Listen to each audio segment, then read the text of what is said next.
तो हेलो, एक बार फिर स्वागत है आपका यूनिक IAS अकेडमी बाई गुलफाम अली राजी। तो आज इस वीडियो में हम बात करेंगे कांग्रेस की सूरत की फूट की, या सूरत की फूट या सूरत स्प्लिट। आपको पता है 1885 में कांग्रेस बनी। इसका पूरा नाम क्या था? भारतीय राष्ट्रीय कांग्रेस। बनने के बाद धीरे धीरे कांग्रेस में दो गुट हो गए, उदारवादी और उग्रवादी। उदारवादियों की सोच क्या थी कि हम राजभक्त हैं और अंग्रेजों का यहाँ रहना सही है, भारतीयों का जो विकास होगा वो अंग्रेजों के नेतृत्व में ही होगा। उग्रवादियों की क्या सोच थी कि अंग्रेजों ने हमें जबरदस्ती गुलाम बनाया है, अंग्रेज हमें जो कुछ भी दे रहे हैं वो भीख नहीं दे रहे हैं, वो हमारा अधिकार है। उदारवादी अंग्रेजों की समर्थन करते थे, अंग्रेजों की आलोचना करने से बचते थे, लेकिन उग्रवादी अंग्रेजों की आलोचना करने का और अपने अधिकारों को मांगने का कोई भी अवसर ना छोड़ते थे। धीरे धीरे कांग्रेस में ये दो गुट जो है अलग अलग होने लगे, उदारवादी और उग्रवादी। अब इस अलगाव को जो तेज किया वो बंग आंदोलन ने किया। बंग आंदोलन में जो उग्रवादी गुट था उसका अब ये दावा था कि जनता जाग चुकी है और बंगाल में जो स्वदेशी बहिष्कार या स्वराज के लिए जो आंदोलन हो रहा है उसे हम अब पूरे देश में ले जाएंगे, और अंग्रेजों का जो हम विरोध कर रहे हैं वो निष्क्रिय प्रतिरोध की जगह सक्रिय प्रतिरोध की हम बात करेंगे। निष्क्रिय प्रतिरोध और सक्रिय प्रतिरोध इसके बारे में हम आपको किसी और वीडियो में सिखाएंगे। अब बंगाल विभाजन के दौरान स्वदेशी और बहिष्कार आंदोलन को पूरे देश में ले जाया जाए या न ले जाया जाए, इसका स्वरूप क्या हो, इसको लेकर के इनमें दोनों में झगड़ा होने लगा। दूसरा, कांग्रेस पर हावी कौन हो, उदारवादी गुट या उग्रवादी गुट। उदारवादियों के नेता थे फिरोज शाह मेहता और गोपाल कृष्ण गोखले, उग्रवादियों के नेता थे बाल गंगाधर तिलक, विपिन चंद्र पाल, लाला लाजपत राय जैसे नेता। ये डिस्क्रिप्शन बॉक्स में आपको मैं नोट्स सेंड करूंगा, ये सारी चीज़ें आपको उसमें लिखी मिलेंगी। अब गोपाल कृष्ण गोखले, फिरोज शाह मेहता, बाल गंगाधर तिलक, इनमें आपस में नहीं बनती थी। सभी कांग्रेस के नेता जो थे बनना चाह रहे थे। नतीजा ये हुआ कि ये फूट 1906 में ही हो जाती।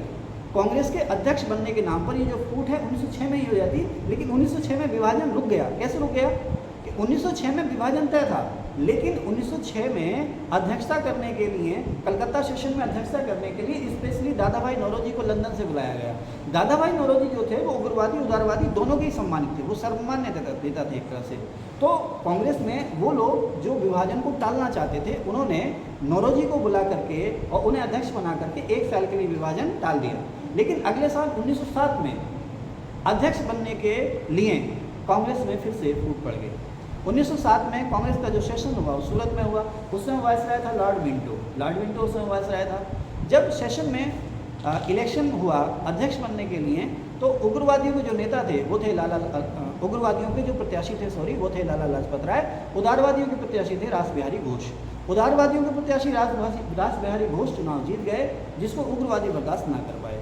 सम्मेलन में ही मंच पर ही झगड़ा हो गया, लाठी डंडे लात घूंसे चलने लगे। इसका नतीजा ये हुआ कि रास बिहारी घोष ने सम्मेलन स्थगित कर दिया और अगले दिन फिरोज शाह मेहता ने उग्रवादियों को कांग्रेस से अलग कर दिया। उग्रवादियों ने अपनी अलग उग्रवादी या रेडिकल्स नाम की पार्टी बना ली।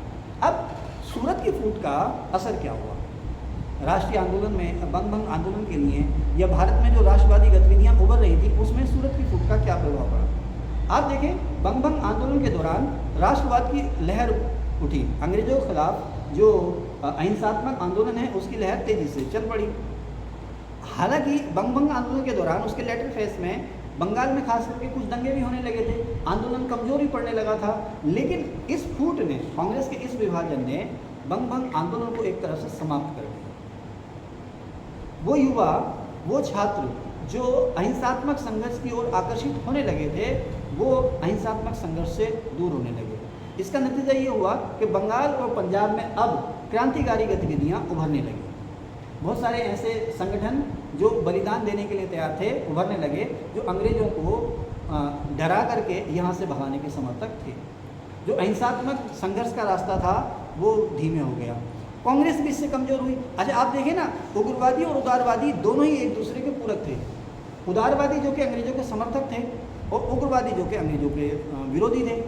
उग्रवादी सरकार की तीखी आलोचना करते थे, लेकिन उदारवादियों की वजह से अंग्रेज प्रशासन चाहकर भी उग्रवादियों पर हाथ ना डाल पाता था। इसके अलावा जब उग्रवादी तीखी आलोचना करते थे तो उग्रवादियों की आलोचनाओं को दबाने के लिए जो उदारवादियों की जो मांगें होती थी अंग्रेज सरकार उनको मांग लेती थी। ये बिल्कुल इसी तरह से था, अगर आप क्रिकेट के शौकीन हों तो ये बिल्कुल इसी तरह से था कि दोनों अलग अलग एंड से 2 बॉलर बॉलिंग कर रहे हों, जिसमें से एक बॉलर बहुत ही कसी हुई गेंदबाजी कर रहा हो, बहुत ही दबाव दे रहा हो, बिल्कुल भी रन ना दे रहा हो।